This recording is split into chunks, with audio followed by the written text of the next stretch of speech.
in arms reduction talks with the Soviet Union.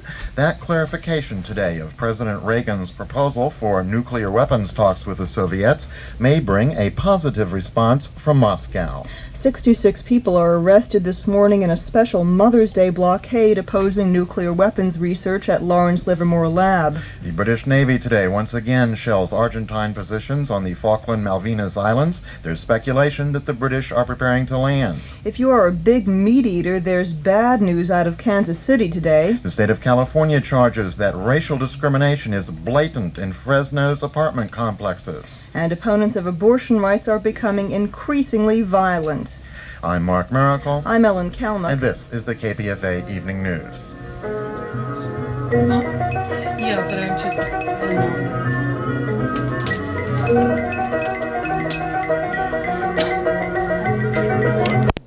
Highs in the 60s, lows in the 40s to the mid-50s. Also will be fair and a little warmer tomorrow in the San Joaquin Valley. Highs in the 70s with light winds. Lows in the valley from the 40s to the mid-50s. This is the Kpfa Evening News with Ellen Kalmuck. I'm Mark Miracle.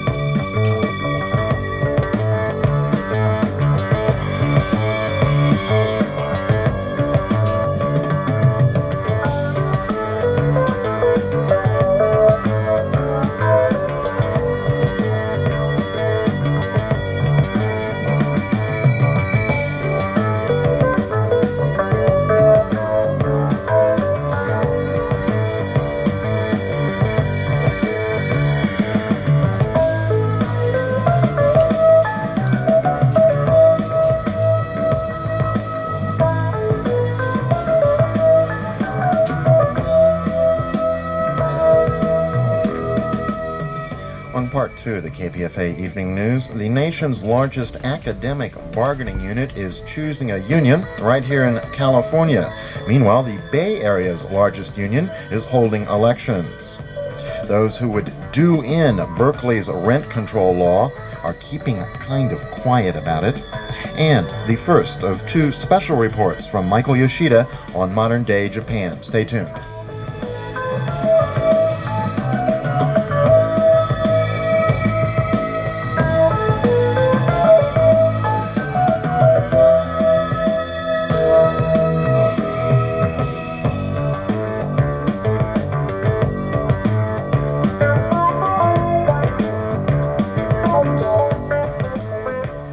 Vote counting began in Sacramento today to determine which of two unions will represent 19,000 California college teachers, the largest academic bargaining unit in the whole country.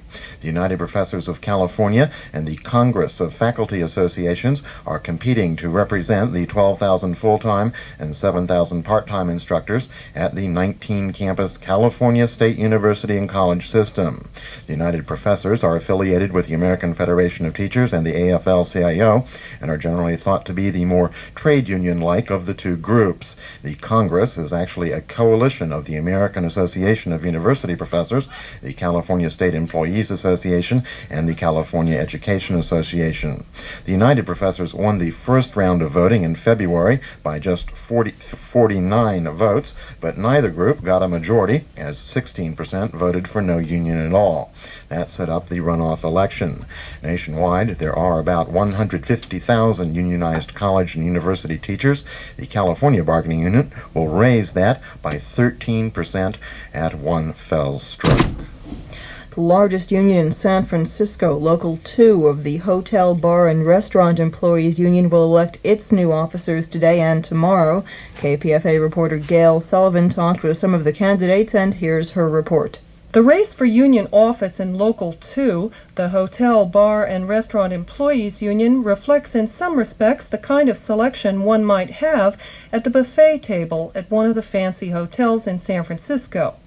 Today and tomorrow, members of the union will struggle to select only 16 officers from the groaning board of some 75 candidates running. While other union leaders complain of passive or indifferent members, Local 2, with its nearly 17,000 members, is no stranger to rank-and-file participation. The tumultuous history of the local began in 1975, when the International merged 5 locals into Local 2, a move that some feel led to a wave of rank-and-file activism. In 1977, workers joined together to form the Alliance for the Rank and File, or ARF. They were determined to oust then-President Joseph Bilardi, and in 1978 they succeeded. Some members of ARF were elected to union office, but like other union members throughout the country who want to throw the bums out and have a voice in their union, the new officers had a difficult time running the local. David McDonald, who is running for a position on the executive board, explains why. I was the first elected president of Local 2. I got elected in 1978. Previous to that, the president had been appointed when the locals merged. During my short term of office, the local was trusteed for different varying reasons. I was accused of bringing the international in, which I did because of the absolute chaos that was reigning in the union.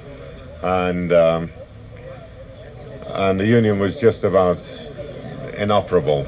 You know, the old Bilardi hacks were threatened that they were going to close the door of the union, and I could see no other way out. After a 9-month trusteeship, Charles Lamb won his first term as president and inherited the strife-torn local. Less than a year later, Local 2 hotel workers waged a militant 28-day strike at some of the San Francisco hotels. The strike was the first against the major hotels in nearly 40 years and ended with a controversial secret session at which Lamb negotiated the final contract. Although the members ratified the contract, many hotel workers say the final offer wasn't much different than what the employers had first offered. They say the long strike accomplished nothing. But the strike and contract negotiations aren't the only problems facing the union. The local is as racially diverse as it is mixed by craft. Officials estimate that 55% are minorities and 40% are women. Linda Bazan and Rafael Espinosa, candidates for president and vice president, explain their priorities. We have a lot of women and minorities in our union. They've been very underrepresented both in the union leadership recently and also on the job. For example, the maids are a large percentage of our membership, and they're frequently minority women and generally have no chance at all to get promoted into or trained for other jobs. It's a pretty much dead-end job. Also, there are many waiters and waitresses in the union. That's another large percentage of our membership.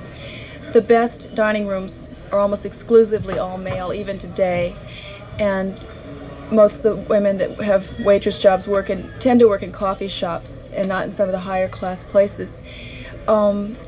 We are supposed to have training and upgrading, both in our contracts. We have those provisions now, which we got recently in the last several years. And also there's a labor management education fund that was established a few years back that's supposed to provide training and upgrading.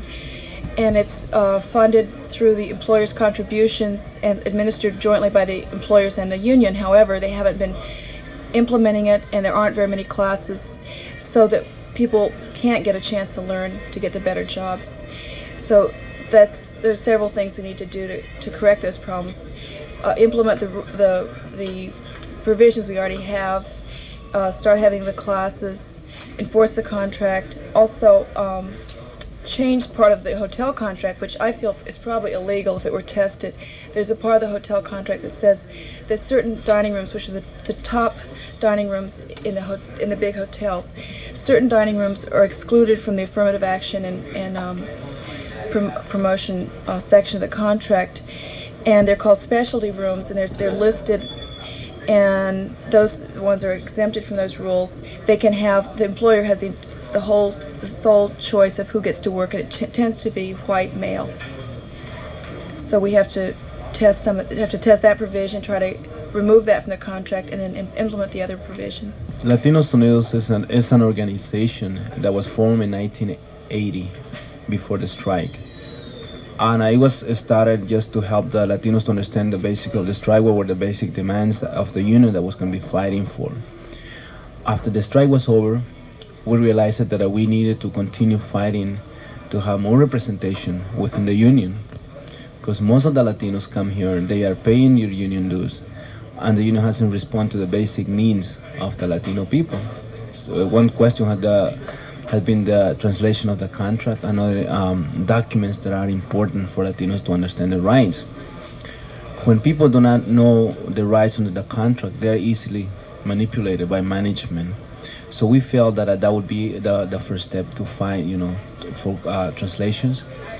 Another thing is to have better representation within the union. There are many cases Latinos come to the union, they file a grievance, but they don't do much because they do not speak the language. They don't speak English, so they don't really represent the Latinos, and that's what we want to put emphasis on. That when Latinos come into the union, they should be represented fairly for the rights. Okay, the other question was the politics of the union. They don't follow what's going on in the union, so in many cases, the Latinos are being manipulated whichever they want. What we want is to have more Latinos become active in the union. They can understand the politics of the union. They don't necessarily have to unite with Latinos Unidos, but at least they will know that they are playing a role in building the union. And this will be a way to form a strong union on Local 2. While there are some differences between the slates of candidates challenging Lamb, there's also some unity around the issue of elected business agents. Both Linda Bazan and business agent Tom Lujan, also running for president, want to elect BAs to represent the members. Interestingly, this was also a position Lamb held before he became president.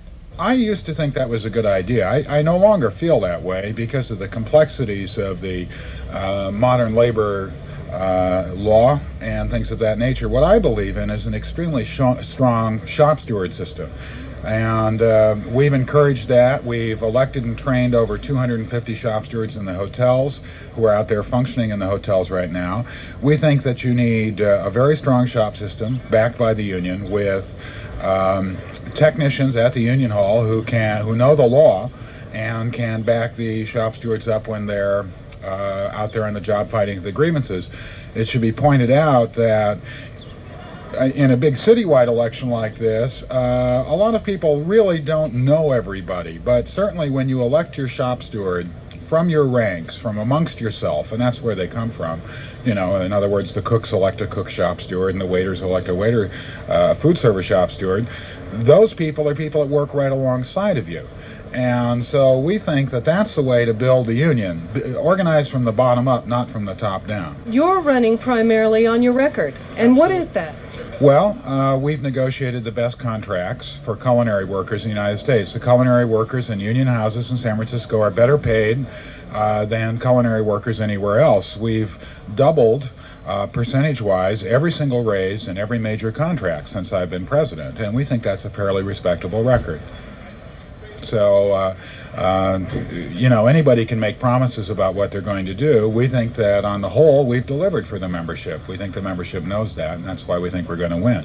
Whoever it is that wins this election, and there's still one more day of voting, it will have an impact on the lives of 17,000 members and the lives of everyone else living in this tourist-dependent city of San Francisco.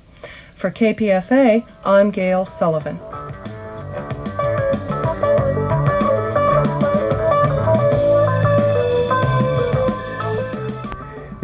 13 years, the U.S. Senate has approved the production of chemical weapons. Israeli forces are poised to strike across the Lebanese border. A fierce debate over the issue has split the cabinet. British forces have struck again against the Port Stanley airport. The Soviet Union tells the British their war zone is unlawful.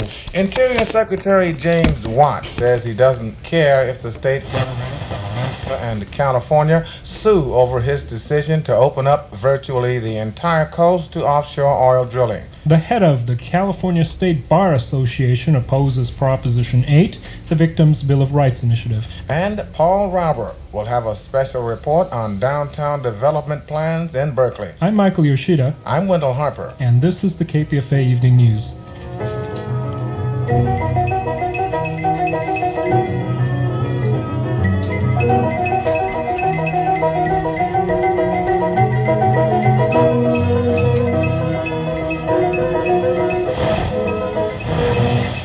A vote early today by the U.S. Senate to allow the production of chemical weapons. If the House goes along, the U.S. will break its third. California State Bar President Samuel Williams has come out strongly against the passage of Proposition 8, the proposed Victims' Bill of Rights.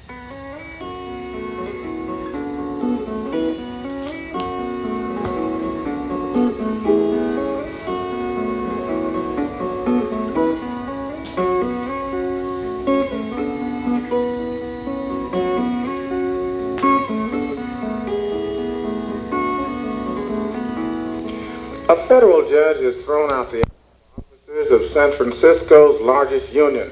The membership of the Hotel, Bar, and Restaurant Employees Union voted to retain the present leadership. Gail Sullivan files this report. Slightly over 1/3 of the local's total membership chose the incumbent leaders out of the 75 candidates running. That means that current President Charles Lamb will serve another 3-year term as president of Local 2, the Hotel, Bar, and Restaurant Employees Union in San Francisco. An enormous amount of rank-and-file activity preceded this election, with some of Lamb's opponents criticizing his actions in last year's hotel strike and contract settlement. Lamb's reluctance to back elected business agents, a position he supported when he was elected vice president in 1978, is seen by some as a refusal to go along with the demands of the rank and file. Despite these criticisms, Lamb says, "The victory was extremely complete. We got just over 50% of the vote, and we beat both the major opposition candidates 2.5 to 1. So it's pretty clear that the membership was pleased with what we're doing and wants a militant and responsible union.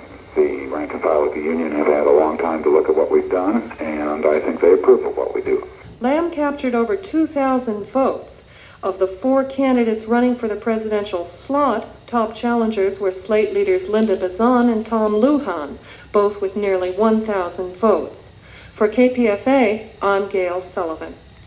The California State Senate has approved legislation which would prohibit schools